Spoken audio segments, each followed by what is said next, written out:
Coming up, Saturday Night Live went remote. University Union is holding remote events. And sports in Florida are considered essential.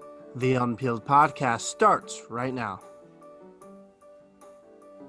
Welcome to another edition of the Unpeeled podcast. I'm Justin Paura. And I'm Kerri McAneney. Justin, it's so great to see you, bud. I know. I wish I was next to you on the wall getting ready for a show in nicer attire, ready to hype everybody up. But, this is the next best thing. Yeah, we got to make the best of the situation. So let's dive right in. Let's start with some new developments with the coronavirus. Part of the White House's plan to reopen the country includes opening up movie theaters again. The plan works in 3 phases, with movie theaters coming back in phase 2. This system starts in states only if there's a decrease in new cases, and updated testing facilities will update you more with more information as it becomes available. And there are some more new details. The crew members of the Ellen Degeneres Show are frustrated with the show's management. According to Variety, the core stage crew has gotten no written communication about the status of their hours or pay. Employees also have not been asked about their health during the 2-week period. At the same time, the show hired an outside, non-union company to help tape remote episodes of the show at Ellen's own home. And to top it all off, executives then told the crew members to expect a 60% pay cut. Justin, a lot of media companies are really taking a hit right now, with some companies furloughing their employees like BuzzFeed, but it's a given that there are going to be pay cuts. But the way that they went about this seems a bit fishy. Yeah, if you ask me, I think everyone has unreal circumstances going on right now. Obviously, nothing is close to normalcy. However, if you are running a business or running a team in this point in time, these are where leaders are made. And if you want to set an example as a good leader, you're going to have to be better than this. I mean, higher ups in production are only occasionally answering phone calls. I mean, there is just not any real good communication going on. There are people who are scared of their jobs that are even going to work right now. It is just an insane thing that is happening, and especially in the media world when you can't have gatherings and production teams coming together. These people are really struggling right now, and it seems like there's not much being done to help them. It seems very strange. A spokesperson for Warner Brothers Television said, "Our executive producers and telepictures are committed to taking care of our staff and crew and have made decisions first and foremost with them in mind." But then those officials came back around and they admit that communication could have been better. This is just crazy because someone like Ellen DeGeneres, who keeps preaching, be kind to one another. It might be a business decision, but it doesn't seem to be a kind one right now. Not much to disagree with you there, Kerri. That was it's tough. It's a tough situation. Yes, but much like Ellen DeGeneres, who is doing remote shows, Saturday Night Live has returned to the airwaves, but not in the way that you're used to. That's right. Last Saturday night, SNL was not live, but the late night show returned with a remote show. The episode was hosted by Tom Hanks and featured segments of workers in a Zoom meeting, Alec Baldwin making a call as Donald Trump, and a tribute to Hal Wilner. The longtime SNL producer died of complications with COVID-19. Justin, before we even really dive into this, we have to talk about that tribute. It was such a moving memorial to this man. He was behind some of our favorite musical moments, and I just loved when all the women of SNL, past and present, came together to sing a cover of Lou Reed's Perfect Day in his honor. Doesn't this just show that the entire SNL family is really just a big family?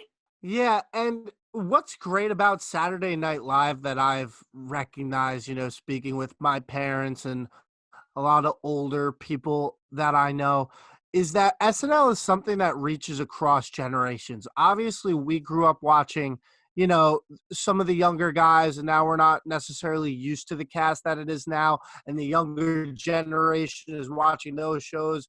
But then it's like our parents were watching this show, our grandparents watched this show. We are now watching movie stars that started at Saturday Night Live. And you know what? One thing that SNL does better than everyone else, make people laugh. And SNL was able to find that balance of getting laughs out. And with all the chaos going on, there's still a little sensitive touch that makes everyone think, hey, this is going to be okay. And I think they nailed it. Definitely. And the fact that Michael Che, who just lost his grandmother, was able to come through and give a really good performance just shows that they're really all troopers and amazing people and put together some really funny sketches. And speaking of live, if you miss seeing movies live, well, Lionsgate has something special for you. The production company is teaming up with YouTube, Fandango, and NATO to stream their films for free on YouTube. The screenings come with a show hosted by actress Jamie Lee Curtis and will feature her film stories along with celebrity guests. The screenings are raising money for film industry employees furloughed by COVID-19. The screenings started this Friday with the showing of The Hunger Games.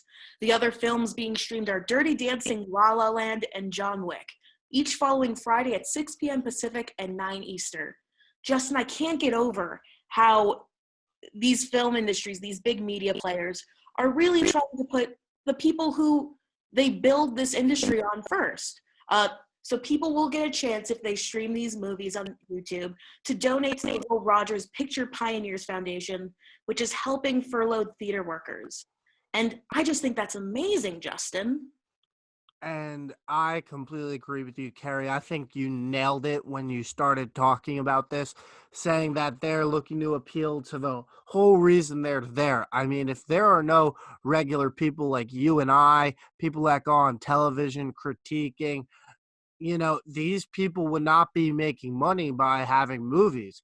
And to take a quote, the only way out is through. And this is how it's going to get done. We also see the Paley Center doing something similar. They're streaming panels on their website.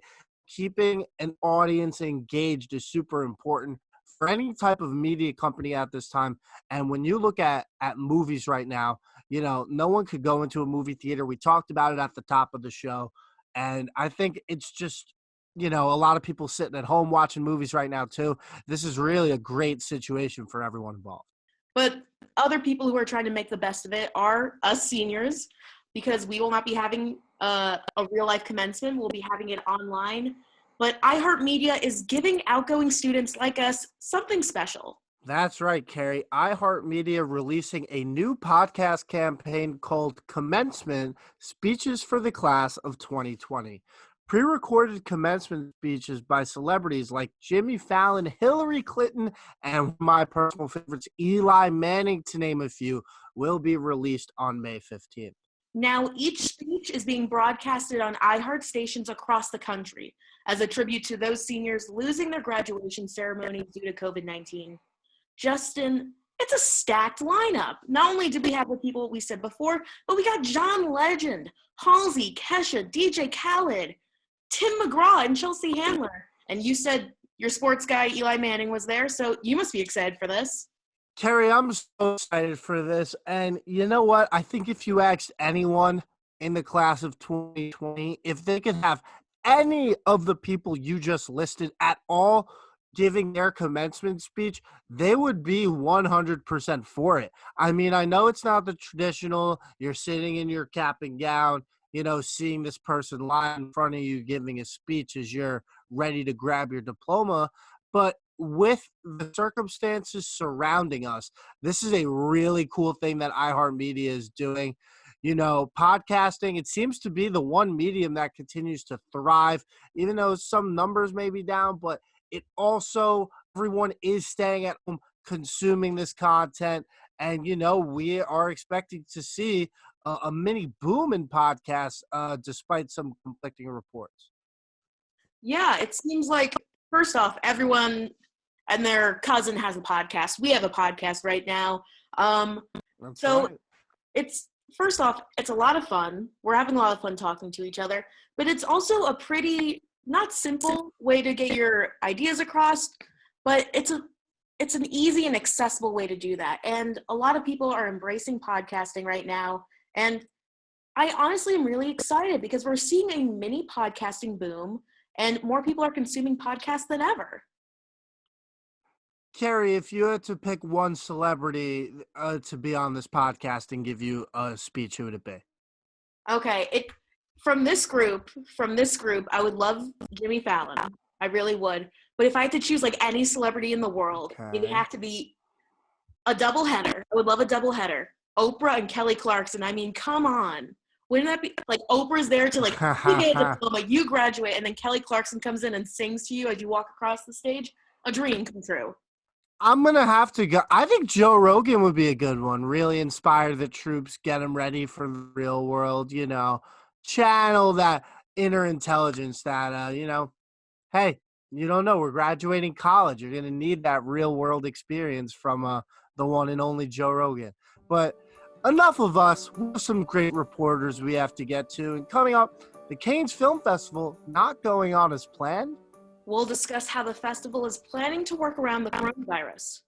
Come on, it's not that hard. My big man fingers are having a problem with these little tiny buttons. Whoa, watch it there. Your blood pressure's gonna go through the roof. Tell me about it. I'm trying to learn how to get it down. Instead, it keeps going up. High blood pressure can increase the risk for heart attack or stroke. Learn how to keep yours at a healthy range. Ever hear a voice command?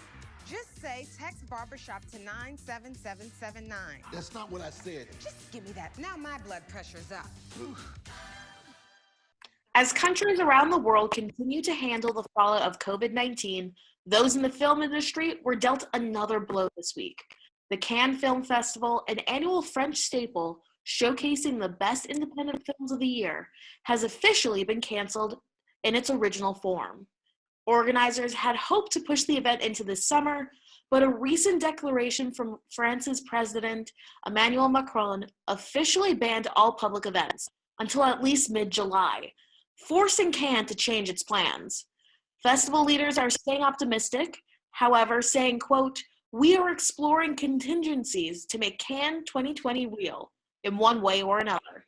Joining us now to explain what that might look like is Unpeeled's film reporter Andrew Goldberg. Andrew, what's up, man? Hey guys, thank you for having me on. And yes, a very tough week for Cannes. They were really hoping to get this film festival together at some time in the future, but with France putting that ban on public events, that's really not looking like a possibility at this point. However, it's such a deeply ingrained tradition that they don't want to eliminate the festival altogether, and they're still trying to put something together. And to give you a picture of what that might look like, it could just be sending out screens of some of the films that were going to be in the competition to a select group of judges and having those judges watch those films from their home and voting in some sort of poll. And then from that point, the ones that do well, maybe the winners can be lobbied to have those films go to video on demand so people can watch them at home, so they still will get some sort of strong press release. And possibly for the interactive part of the festival, maybe hold some sort of Zoom panel with some of the good writers, directors, actors who performed well in the competition so you could still hear their thoughts. And then maybe post interviews to YouTube so people can still sort of feel like they experienced the festival. So it's not a surprise, right, that we're seeing, Cannes cancel its festival. I mean, everything is getting canceled with coronavirus happening right now. It's definitely the intelligent decision, but it is such a big event. And from what you just said, it seems like Cannes is doing a lot to make sure that the festival happens one way or another. Exactly why is Cannes such an important event for independent filmmakers? Right. Cannes is extremely important just because of the significance that it has to the independent film world. It's really one of the largest independent film showcases that there is every year, and it gives independent filmmakers a spotlight where they can show their work and hope to get it launched from something where it has very little publicity to something that could go into the mainstream. In the past, it's turned small sleeper films like Martin Scorsese's Taxi Driver and Tarantino's Pulp Fiction into major successes with cult followings. And even this year, Parasite from Bong Joon-ho that really started gaining momentum after its debut at Cannes, and then it rode that wave all the way up to Best Picture at the Oscars. So it can be a real launching pad for some of the smaller independent films that aren't necessarily the big studio productions that audiences might be coming to expect. And young filmmakers rely on that competition to help launch not only an advertising campaign for their films, but also potentially their career in the film industry as a whole. So from what you're saying, it just seems like not only is it a launching pad for people's careers right now, but it gives more people a chance to see films that they normally wouldn't see.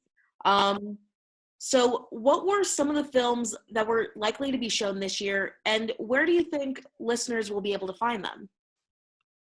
So the official list was never exactly released because the festival was never able to get going on time, but there was a lot of speculation as to what might be on the docket. And one that we know for sure, probably one of the headliners, was going to be The French Dispatch from Wes Anderson.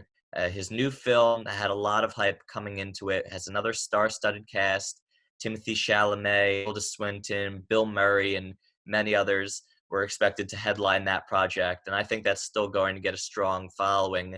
It is finally released in one form or another.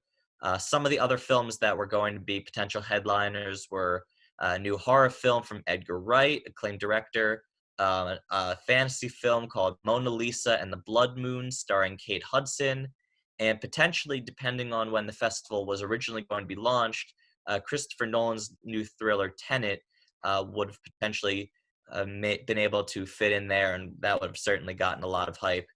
But now we'll never know. However, it's not like these films are going to be gone forever. There's a strong possibility that the best ones will still be released on demand, either on cable or through a streamer, where fans who want to see these films can rent them and make up for some of the box office numbers that these films would be losing if they had a traditional theatrical release. It's a real bummer. I mean, Cannes has always had such a stronghold in the independent film industry, and it can take something that people weren't really talking about much at all and make it into something that's a major contender when it comes time for award season, like the Globes and the Oscars.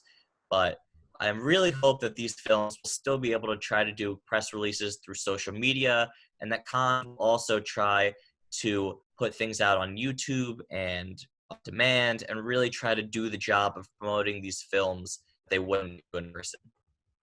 Marketing the small independent films. It's what Cannes does better than basically any other festival in the world. And Andrew Berg, my man, giving us all the best information on that. Thanks for joining us today, man, and I hope you're staying safe. Absolutely. Thank you for having me on, and same to you guys. When campus closed for the semester, that meant so much more than sending students home for online learning. It meant no more live performances, movies at HBC, or special guests. But now, University Union is planning to make that all happen virtually. From concerts to special guests, we might not lose all those opportunities. Here to tell us more about University Union's plans to bring virtual experiences to SU and DSF students is Syracuse events reporter Natalie Fahmy. Natalie, how are we today? I'm doing great, just so excited to talk about this, though. I think it's a really cool thing that University Union's doing. Definitely. So some of my favorite experiences from the last 4 years have been all these cool people that Syracuse University and UU brings in. But who are some of the people UU is considering bringing to students virtually now? Yeah, so some people I'm really excited about. I don't know if you guys have seen Love is Blind on Netflix, but they're considering bringing one of the couples in from that series, which I think would be really cool. Jerry Harris from Cheer, that's also another series that got really popular on Netflix. And then they have so many other options. They posted a survey for students to vote on who they wanted to see virtually, what speakers. And then as far as musicians go, they're considering Charlie XCX, Pink Sweat, Still Woozy. So there's so many different options right now that they're considering, which should be really cool. Now, when you look at the options that University Union suggestion, are there anything that you didn't like and think that maybe they should have pulled back on?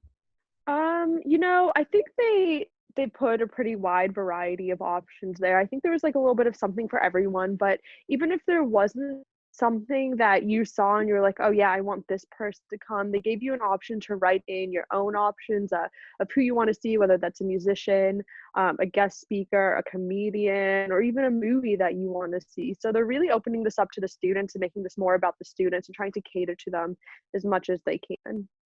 Natalie, right now everyone seems to be trying to get creative in either bringing movies into people's homes or music festivals and all that stuff. UU seems to be trying to do that as well. We're using Zoom right now to communicate so we can bring you some Unpeeled podcasting magic. But what programs are they using to accomplish these virtual events? Yeah, so I think a really cool program that they're going to be using is the new Netflix Party program. It's where you can watch a movie with somebody at the same time. I think that's something really cool that they're taking advantage of. They actually just announced their screening schedule, and some of those movies include Perks of Being a Wallflower, Always Be My Maybe, the Netflix original Someone Great. They even have some oldies in there like The Hangover. So those are some of the movies that they have planned. They have 8 movies planned right now, and they're going to be screening those at 8 p.m. and they're going to post the links at 7:50 on their social media pages. So I think that's really cool. And then they're not really sure what they're going to do for concerts and guests yet, but I think they're kind of going in between doing Zoom like we are right now, or possibly having some sort of private link for only SU and ESF students. So with everything going on, students have pretty crazy schedules, being at home kind of gives the false impression that you're not busy. However, students still have to be taking classes and doing other things. How is University Union catering to student schedules? So in the survey, they asked students which day they'd be most likely to tune in, and they had a separate set of questions for comedians and musicians, and they did for the movies. So, maybe you want to see a comedian or a musician on a Friday night, but you want to watch a movie on a Tuesday night, something like that. So you can vote for those separately. So that's how they're going to be catering to that. And yeah, it's really great programming, and it's really exciting that they're still they're not stopping their programming completely, but they're taking this opportunity to still bring cool speakers, movies, all that to students.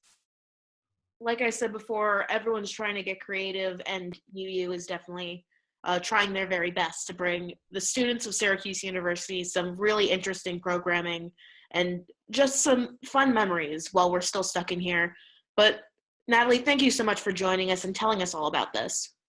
Yeah, thanks for having me, guys. You're the best, Natalie. And coming up in a little bit, University Union can't be putting on concerts right now. When is the next time we're going to see concerts live? This is the story of a boy who didn't talk for a long time. The boy liked things to always be the same.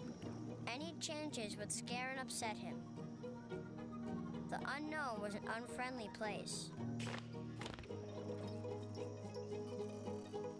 The boy was very sensitive to lights and sounds. So he built secret hiding places where they couldn't get in. The boy didn't like looking people in the eye. He wasn't trying to be mean, it just made him feel uncomfortable. Sometimes he would flap his arms again and again. One day, I found out I have something called autism. My family got me help. Slowly, I found my voice and learned all the ways I could live with it better. Early intervention can make a lifetime of difference.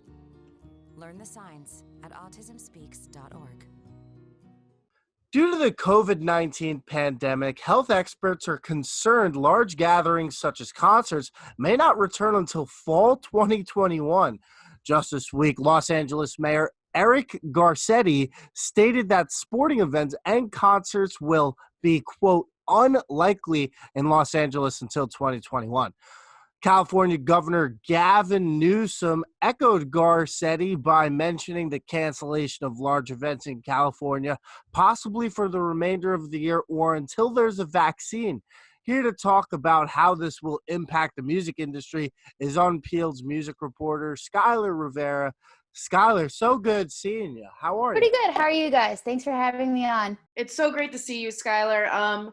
One of my biggest problems with like COVID-19, besides obviously the danger it puts everyone in, is how it's affecting things that I'm consuming. So explain to me what's going on here. So, Carrie, buckle up for a wild ride. So, earlier this week, there was an article published in the New York Times quoting a UPenn health expert who said it was unsafe to hold large gatherings such as conferences, sporting events, and live concerts. Then, a scientist who helped eradicate smallpox said a vaccine would speed up the timeline for large gatherings, but mass vaccination and vaccine testing is very extensive. But as of yesterday, President Trump rolled out his plan to reopen America and the economy. In phase one of this plan, large sporting venues can open but under strict social distancing guidelines, meaning people have to be 6 feet apart or a mask, stuff like that. Large venues like concerts, like Coachella, can reopen in phase three with limited social distancing.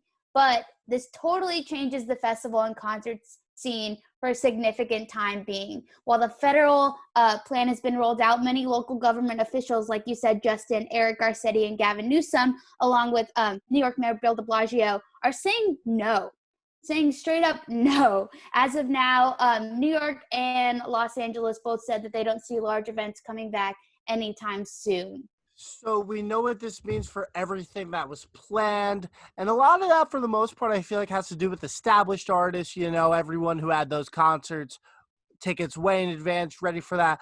But when it comes to new releases and new artists coming on the scene, how does that really affect them? Yeah, Justin. So we've talked about this on our Unpeeled podcast before, but a lot of artists are using social media to perform. John Legend started the trend on Instagram Live by reporting a couple of songs on his piano, and a herd of artists followed after that. But that was about a month ago. And now there are virtual festivals lined up with artists slated to go live right after each other to mimic what a festival would be like in the summer. While the social scene seems hunky-dory, many artists have all actually delayed their concerts and the release of their new albums. Just this morning, Rex Orange County postponed his tour for his latest album, Pony, with new dates to be announced at a later time. Many artists have been strategic when they're dropping their next album to coincide with their concert schedule. Country star Luke Bryan has pushed back the release of his new summer album so he could tour with it. So who knows when that album's going to come out. Right across the pond, the 1975 also delayed the release of their fourth studio album due to the pandemic and uncertainty revolving around touring. I mean, personally, I was very excited about that album, but we'll see when it comes back. But the pandemic didn't stop The Weeknd and DaBaby to release their latest album. I mean, yesterday, DaBaby released his album with a mask. He was wearing an N95 mask on the cover of this album. So yeah, DaBaby, The Weeknd, flooding speakers around household, bringing people joy during these uncertain times, but changing the scene of music. Skyler, I think you really hit it on the nail on the head, because this is bringing people so much joy. Like, part of me is so excited for all this new music to come out. The Weeknd released their album. Kelly Clarkson just released a single. I'm just so happy to have some music going on. But a lot of people are so bummed about the fact that there seems like there's not going to be festivals for a long time. What do you think this means, COVID-19, for these festivals? And for people who've already purchased tickets, will they be able to get their money back? Because I know that's a big concern for people. Yeah, so personally, being from California, I love festivals. I'm a big Coachella person, but I don't think that we'll see festivals return how we remember them for a long time being. I went to Coachella in 2018 when Beyonce performed, and I remember being packed against sweaty people, and I can't imagine doing that now with COVID-19. I mean, there's rumors that Coachella would be postponed to the fall, but with the uncertainty, I don't think that's going to happen. I just read an article in the LA Times about a family who purchased $2,000 worth of Dodger tickets. And the whole article was about how they won't get their money back until Major League Baseball makes a decision on whether to cancel or postpone the season. So I would assume something similar would happen to festival ticket holders. Maybe they'll receive a credit or even a complete refund. Who knows, but I don't think we'll be seeing festivals for any time soon. That's a huge bummer for me to hear, because I am number one big concert guy, big festival guy. I went to Rolling Loud in New York in 2019. I don't see that ever being the case again, especially with how hard New York is getting hit. And for me, someone who loves going to concerts, live music is unmatched in my opinion. I personally can't see anything replacing live concerts. Will anything be able to replace live concerts? You know, Justin, I don't think so. So I watched numerous Instagram live concerts and the Coachella documentary, but nothing compares to the actual live things. You know, you guys know the crowdedness of being in the front, the banging speakers, the thrill you get when the artist comes on stage or when they say, open up the pits, open up the pits. There's nothing like it. But the closest thing I've gotten is maybe watching the Coachella documentary and listening to like one of my cool playlists. I don't know. It was really nostalgic. I thought I was going to cry. So maybe I'll watch that a couple more times. Skyler, I'm just going to put this out there. The moment this is all over, you, me, Justin, Coachella 2040. I would be down. Let's go. I'm ready. We'll be there. I'll be there. Awesome. I love it. And I also love you, Skyler. Thank you so much for joining us. This is a really interesting story, and we'll be updating people as everything unfolds. But for now, it looks like live music's going to be kaput for a minute. Virtual. Thanks for having me on, guys. With the sports world still on pause due to the coronavirus pandemic, Florida has become one of the first states to try to bring them back. Governor Ron DeSantis has named sports as an essential business, and our own sports reporter Mason Horodisky is here to break down exactly how sports will be ushered back into the Sunshine State. Guys, I have something to talk about. Oh my goodness. I can actually talk about sports again. This is incredible.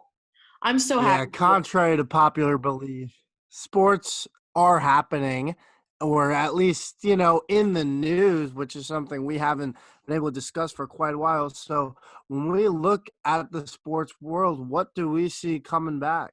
Well, just like Kerri said, Justin, right now Florida has kind of opened up the floodgates to allow a lot of sports leagues to be considered essential business. And the two main ones that Governor DeSantis really mentioned were the World Wrestling Entertainment Company, which is obviously WWE, and NASCAR, which kind of makes sense when you think of where we're at right now with this pandemic. Obviously, social distancing is still going to be a big part for the next upcoming months.